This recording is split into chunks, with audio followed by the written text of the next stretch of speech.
Hello everybody, how are you doing today? About a week ago, I put a poll on my Instagram asking for assumptions about the van life. And honestly, I wanted to do a video about it, but I was very hesitant that I would get any responses, let alone good enough responses to make a video about. However, I did get good responses. So here I am. Today's video is me addressing the assumptions that you guys had about the van life.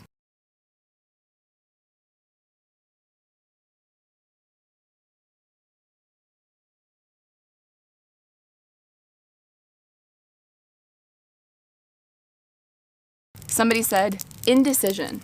Yes, I'm indecisive about everything. From where I have to go to the bathroom in the morning, which I have to decide on every single morning, to where I'm gonna sleep at night. With the van life, you have a lot of freedom. A lot of freedom. And it is a beautiful thing.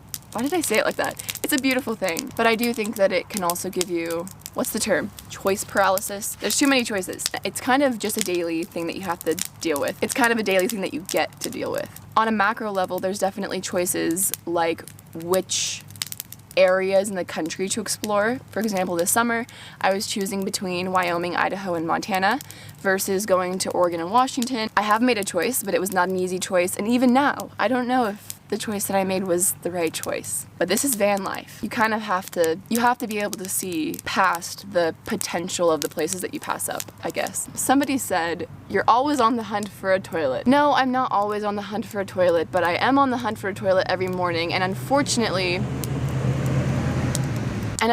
the situations in which I am searching for a toilet, it's typically the kind of thing where I needed a toilet 2 hours ago. And so yeah, I'm not always hunting for a toilet, but when I am, you don't want to be around me. Somebody said, I assume that you don't have to plan ahead for most travel. Like I said before, I do plan my travel on a macro level, like seasons. You kind of have to have a general idea of the place that you want to travel to so that you don't get yourself into an area or a region where the weather is just so against you, like I did last year. However, on a day-to-day or a week-to-week basis, I do not plan my travels. Sometimes that just leads to me sitting in one place for way longer than I should. Somebody said that they assume that it gets lonely. I mean, we know me. It is lonely. I think that it can be less lonely if you have a community. I don't really understand why more people don't caravan. So yeah, it is lonely unless you can figure out the community aspect, which I think some people stumble into naturally, and some people it takes them a year to even start to figure it out. That's me. Somebody said that they assume that people are always doing crazy cool stuff. I don't. I really don't. I'm just a homebody. I'm just a normal girl who lives in a van. I don't consider myself overly ambitious when it comes to outdoor recreation. I don't see myself being a huge snowbird. Words. I don't see myself being a skier or a snowboarder. Maybe if I had the money for snow tires, I would maybe be, but up until now I haven't been. I'm really the kind of person who lives in a van to be able to do my normal everyday life with work and obligations and deadlines in a different place every week. So yeah, I think some people might do crazy cool stuff, especially if you're a rock climber or an adventure person, but I'm not that. Somebody just said smells. You know, yes, sometimes. I mean, when you cook, your van smells. I'm gonna let the rest go to imagination. Smells are definitely a thing. I will say, after I met Maddie has a bunch of Dr. Bronner's or Mrs. Meyer's soap, I can't tell which, and she uses all these scented soaps to wash your hands, do the dishes, clean the surfaces, and her van smells phenomenal. Yesterday I went to Target and I bought a bunch of Mrs. Meyer's scented soap so that I could have a good smelling van, and I will say that after even a day of using them, the smell is different. I don't think that my van smelled before, but it definitely didn't smell good. That was a weird runaround. I don't know how this one's worded, but I think they're trying to say, I'm afraid to feel aimless and useless. So I guess the assumption would be that living in a van, you might feel aimless and useless. I've felt this. A yacht. It's really hard, actually, to feel like, I don't even know if I have the words to describe everything that I'm feeling. Yeah, sometimes you feel aimless. Sometimes your dentist says something really rude and you just question your entire life. Sometimes you sleep all night at a rest area with a bunch of generators going and you don't get a wink of sleep, and then you wake up and the place isn't even very pretty, and you feel like, why the F am I doing this? I'm not going to speak for everybody. There are so many times where I question why I'm doing this, but the way that I see it is, in a normal life, you have your lows and your highs. And in van life, you have your lows and your highs. Your lows are lower, your highs are higher. The lows are feeling aimless and useless, amongst other things like loneliness, and aimlessness is a very perfect way to describe the lows in van life. So yeah, those feelings do come, but in my experience, they also pass. In my experience, the highs are worth the lows. They make up for the lows. And I do think that the point in which I will stop living in a van will be the day where the highs do not make up for the lows. Somebody said it's hard to find places to sleep. It can be, depending on where you are. In California, I have a really hard time. I think it also depends on what you're comfortable with. I am only comfortable staying in completely legal places because I am very, very overly terrified of the knock at the door, which I have never gotten. Living in a van, I need to knock on some wood. I just knocked on a pine cone. The way that I travel, yeah, a lot of the time it is very, very, very difficult to find places to sleep. Now that I've done it for a whole year, I do have places scattered around the country that I know are comfortable, safe, legal home bases for me, and that makes all the difference in the world, as well as knowing where to go to find a plethora of BLM land. And now that's how I travel. I travel to the places that have a plethora of BLM land where people flock to. Yes. Does that make any sense? Yes, Vinny, I know. Kevin, I know he doesn't care about being anonymous. Kevin, 30 and to wake up, said that he assumes that he'd be able to date on the road. I have not been dating. However, I will say that in the entire 8 months on the road, 6 of which I was completely alone, I have not met another guy my age. Obviously, we've been going through a global pandemic. Obviously, I'm an introvert. But that being said, the fact that I haven't even had an opportunity to chat with somebody my age is astounding to me. So yeah, dating on the road, I mean, gee whiz. Somebody said, you wish you got a bigger van. I do wish that I'd gotten a bigger van, not by much. I have the 130-inch wheelbase. I wish I got the 148. I got the medium roof Ford Transit. I wish I got the high roof. Height is a big deal. It makes a space feel small or huge depending on the roof. And then an extra foot of storage wouldn't hurt. Actually, I don't need any more storage, but an extra foot of just air in the van would be nice. The same person said, you want another dog. I would love another dog. However, it's a bad idea. Anybody that I meet up with on the road, a lot of people have dogs, and 1 dog is fine, 2 dogs is a riot, 3 dogs, I don't know. I'm just really not down to bring that kind of energy to the club. What? Oh, LJ from my time in Mexico said, you don't shower regularly. No, I don't shower regularly. I wish I showered more regularly. I wish that I had a shower in my van. I don't know if I would ever actually put a shower in my van, but I do not shower regularly. Somebody said that they assume that all van lifers secretly have a big stash of money, which is why they can afford to live that lifestyle. Personally, I know that's not the case. Many believe that though. Yeah, I think it's really weird. I know a lot of people have said, like, I get the comments of people saying that my daddy paid for this entire thing and that kind of stuff. I really don't get those comments. I might have gotten them once or twice, but I think being able to live the van life is a very privileged position. I think that you have to be in a privileged position to be able to do this. It doesn't matter if that privileged position is being middle or upper class, or being educated, or even the privilege to be able to have a job that pays enough to be able to save enough to be able to do this kind of thing.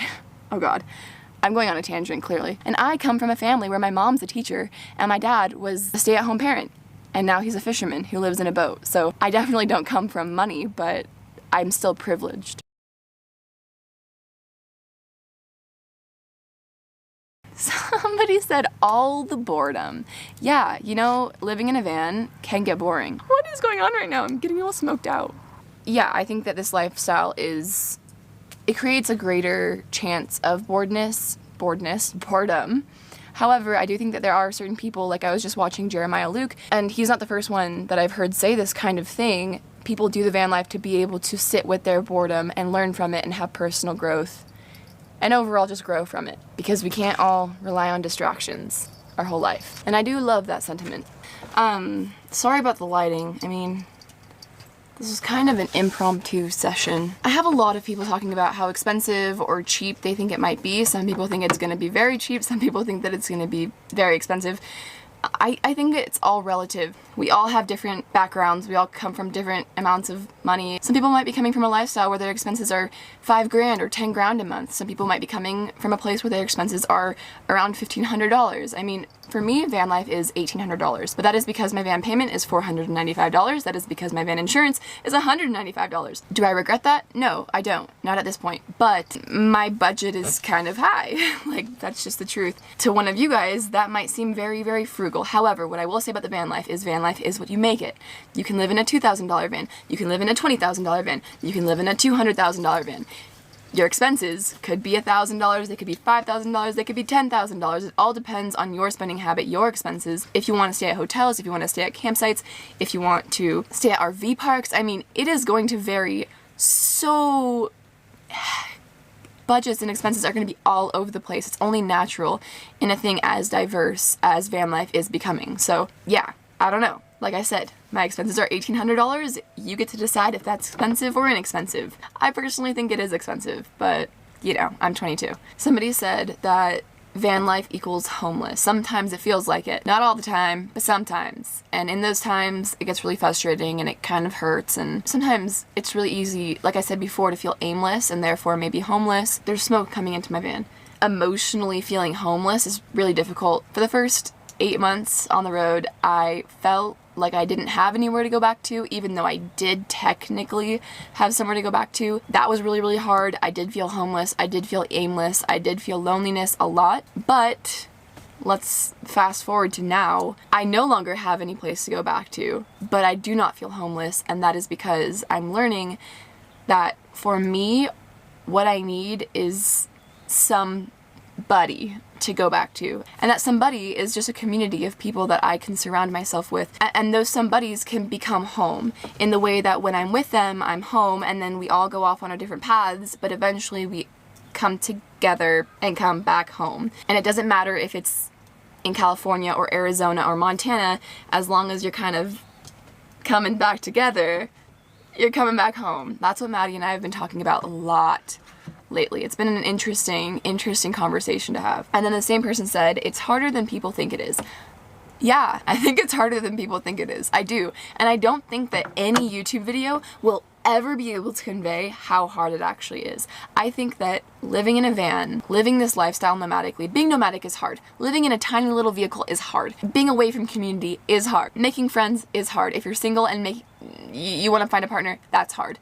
Every little part of living in a van is a little bit harder, if not a lot harder, than normal everyday life. The other day, Maddie and I were in South Lake Tahoe, and all we wanted to do was fill up Maddie's water so that we could take a shower out of the back of her van. However, after 4 hours of searching, we could not find a hose to fill up her water with. We drove a lot of different places and couldn't find anything. At the end of the day, we may have ended up sneaking into a campsite and paying with quarters for their shower. But that kind of difficulty and that frustration with society that I think is only normal to feel when you're living in a van and it's illegal for you to sleep most places, and it's illegal for you to get a shower, or it's nearly impossible to find water. I mean, I think van life is very, very difficult mentally as well as physically, as well as, well, that's really the two types of hard there is, but it's not easy. So that's the end of the assumptions about van life. Now, the second thing I put up was a Q&A/assumptions thing about me. So if you only cared about the van life, so long, farewell. I got 3 people saying, you're incredibly brave, you are brave, you're brave. I don't think that I'm brave. I think that I'm desperate. This is exactly what I told Maddie when I talked to her about how long I was alone and so lonely on the road. She was like, you're so strong for being able to get through that, like I wouldn't have lasted. But the honest truth is that I was not brave. I was desperate because I knew that the alternative to making the road work was having to go back to a lifestyle that I don't want to make. I don't see myself living. So no, I don't think that I'm brave, but at the same time, bravery could be relative. I don't know. Somebody said that they assumed that I stuck with the van life through the hard times to prove to myself that I could.